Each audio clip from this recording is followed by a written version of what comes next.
Cerita musim semi. Namanya Maya, anak perempuan sulung dari keluarga sederhana di sebuah kampung di Jawa Barat. Sejak kecil ia sudah terbiasa mendengar satu kalimat dari ibunya, "Nak, kamu kakak, kamu harus kuat." Ayahnya merantau ketika Maya berusia 10 tahun, berjanji akan pulang membawa rezeki. Namun tahun demi tahun berlalu, kabar itu tak pernah datang.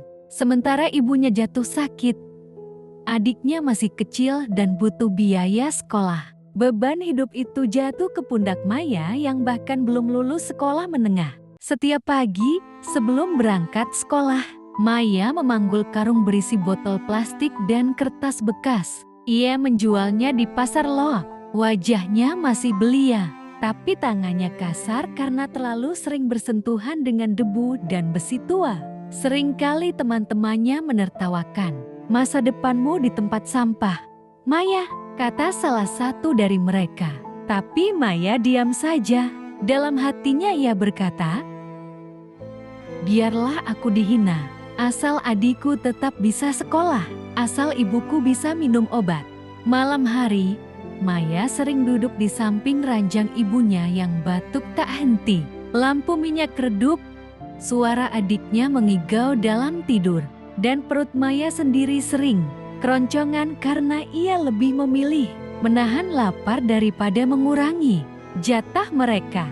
Ia sering menangis diam-diam, menengadah ke langit-langit kamar reak, "Tuhan, kenapa aku harus sekuat ini? Aku cuma anak perempuan." Tapi setiap kali melihat adiknya yang belajar dengan semangat, Maya menemukan alasan untuk bangkit lagi esok hari. Maya hampir putus sekolah karena tak mampu membayar SPP. Ia datang ke kepala sekolah, memohon sambil membawa uang receh hasil berjualan barang bekas. Kepala sekolah menatapnya lama, lalu berkata, "Kamu memang siswi yang sulit, Maya. Nilai akademismu tidak selalu bagus, tapi semangatmu luar biasa. Aku akan bantu carikan beasiswa." Air mata Maya jatuh. Untuk pertama kalinya, ada orang yang melihat dirinya bukan sebagai beban, melainkan cahaya kecil. Hari-hari Maya penuh luka. Ia sering melihat teman-teman seusianya menikmati masa remaja jalan-jalan, tertawa, bercinta. Sementara dirinya sibuk menggendong karung bekas atau menawar harga dengan tukang loak. Namun dari luka itulah lahir kekuatan. Ia belajar menawar, menghitung untung rugi, dan mengelola uang sekecil apapun agar cukup untuk kebutuhan keluarga. Tanpa sadar, Maya sedang menanam benih kecerdasan bisnis. Setelah lulus SMA dengan penuh perjuangan, Maya tak langsung kuliah. Ia memilih bekerja di sebuah toko buku di Bandung. Gajinya kecil, tapi ia tetap menyisihkan sebagian untuk adiknya yang melanjutkan kuliah.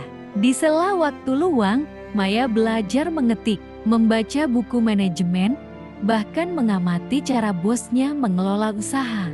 Lambat laun, ia jadi lebih cekatan, lebih pintar berbicara, dan lebih percaya diri. Maya kemudian pindah ke sebuah perusahaan distribusi barang. Awalnya ia hanya staf administrasi, tapi ketekunan, kejujuran, dan kemampuannya mengatur pekerjaan membuat atasannya terkesan. Suatu hari, sang direktur berkata, "Kamu berbeda dari pegawai lain. Kamu punya api yang tidak padam."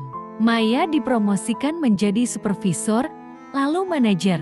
Ia mulai memimpin tim, mengatasi masalah, dan membuktikan bahwa seorang gadis kampung yang dulu berjualan barang bekas bisa berdiri sejajar dengan lulusan universitas ternama.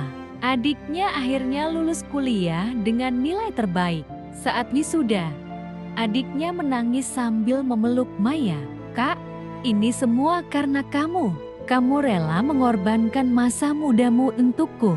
Ibunya yang dulu sakit-sakitan kini tersenyum bahagia, meski tubuhnya tetap lemah. "Maya, kamu bukan sekadar anak, kamu ibu kedua untuk adikmu." Maya tak mampu menahan tangis. Semua penderitaan bertahun-tahun kini berubah menjadi rasa syukur. Perusahaan tempat Maya bekerja menghadapi krisis. Banyak yang meremehkannya, tapi Maya berdiri di depan, mengajukan strategi baru yang sederhana namun berani.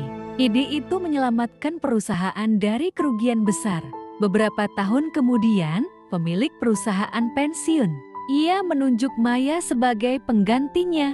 "Kamu layak jadi direktur. Aku percaya padamu."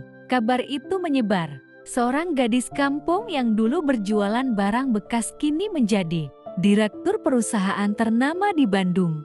Di puncak kesuksesan, Maya mendapat kabar bahwa ayahnya yang lama hilang kembali ke kampung. Tua, renta, dan penuh penyesalan. Ayahnya menangis di hadapan Maya.